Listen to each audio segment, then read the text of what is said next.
out there thinking, oh, International Women's Day? Why don't we have an International Men's Day?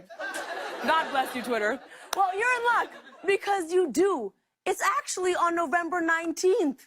But you wouldn't know that because you're too busy celebrating it every other day of the year. When I first watched her videos, I enjoyed them, but that was a mistake. Upon seeing her show, I realized she lacks the ability to deliver jokes effectively. Her humor often revolves around baseless claims of male oppression of women. Even now that her show has been canceled, she continues to shift blame onto others rather than acknowledging her lack of comedic talent. She should stick to what she does best. And men never think about Women's Day as being a bad thing. We always celebrate that day because of the women who supported us from birth to adulthood, and the women who will support us all our life after our marriage.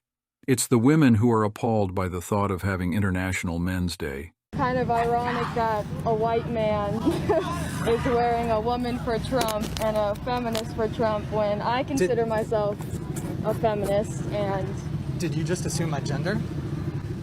You said white man. Okay, I see your point there. How do you know I'm not a woman? I see your point. I see your point. You need to check your white privilege, your white female privilege, I think. You think? A little bit. Feminists tend to engage in battles only when it serves their interests. It's crucial to use their own reasoning against them, as they struggle to comprehend what to do next. I feel like I'm losing my mind.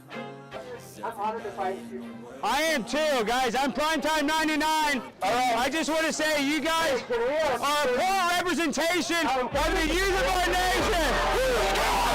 Let's go! Let's go, baby! I'm so nervous!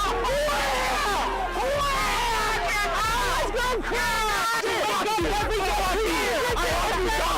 My name is Big Booty Latina. Why is there any Big Booty Latinas that go to school here? What's wrong? You seriously insane? Look, this is the future. If this is our future, we are fun. Look at this!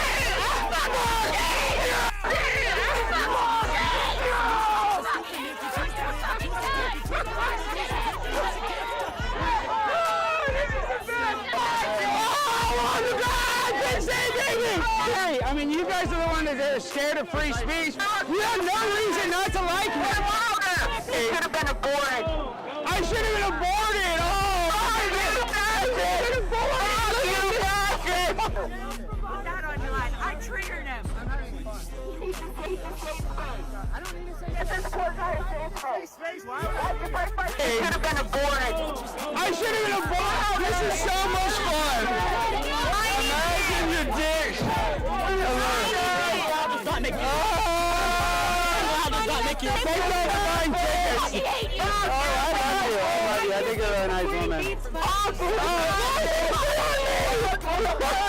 Hey, let me have a fetish. That turns me on. Now you turn me on.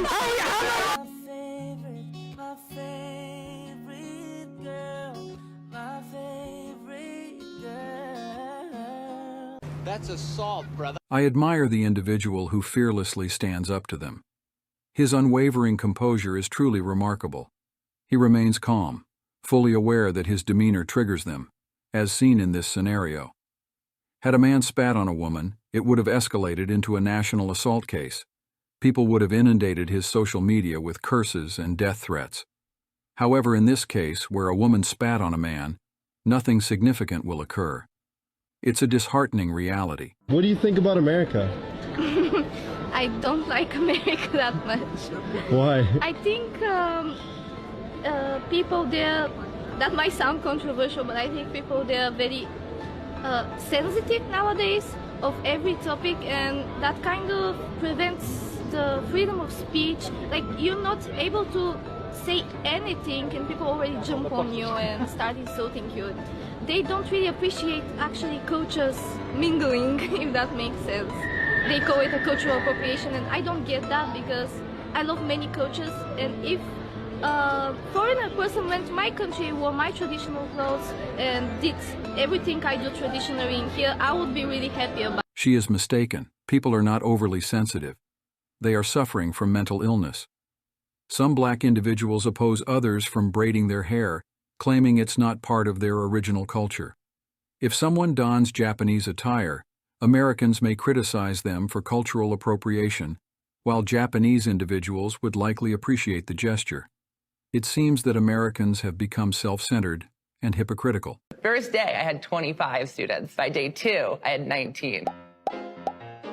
Because 6 parents switched out of the class because they saw me. 4 days until Pride Month and our amazing Pride event with the Mill Valley District. And they were like, there's no freaking way, before I even got a word in. I myself, as a non-binary individual, do not identify as transgender. Do I think that it is okay for a parent to see me and go, not around my kid? No, I don't think that's okay. Not only am I wearing makeup, but I got a t-shirt from downstairs. It's a crop top. You can't dress code me because I'm the teacher. I feel like that's really crossing the line because you are, for lack of better words, discriminating against me openly. That's like being a black teacher and being like, there's no way. It is the same. It is the same. You're perfect, honey. Hope this helps. It's still the right of the parent to make that decision as to whether or not they want their child to learn from you. Okay. Like, it's still that parent's right. Like, you can disagree with their motivations, their motives, their ideas, Would you say but it's still their child. I agree with the final speaker. Parents have the right to decide if their child should learn from a particular individual.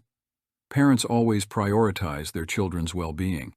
If a teacher focuses more on creating TikTok videos in the classroom rather than teaching, any parent would understandably withdraw their child from such a class.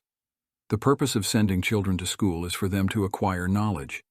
If they are being exposed to nonsense, parents have every right to object. Ziad, I use he, him pronouns, and I am Bangladeshi American. And yeah, I just rolled my eyes. I'm glad the cameras caught it because I was like, it's just a natural reaction. And there's a lot of people who said that was rude, you shouldn't have done that, or you acted triggered. It's like, no, I didn't yell at him or but the truth is the pronoun stuff is ridiculous, and I think ridiculous things need to be ridiculed, right? My name is Luna, and I am a nationally registered advanced EMT here in the state of New Mexico. I am also transgender. I have responded to, by conservative estimates, about 1,500 calls for service. I have treated more transgender people than I can count. You said you're an EMT. You're responding to a health emergency. Biological male is having a medical emergency. And they say to you, I think I'm having a miscarriage. Would you check them to see if they're having a miscarriage? Would you consider that a possibility for them?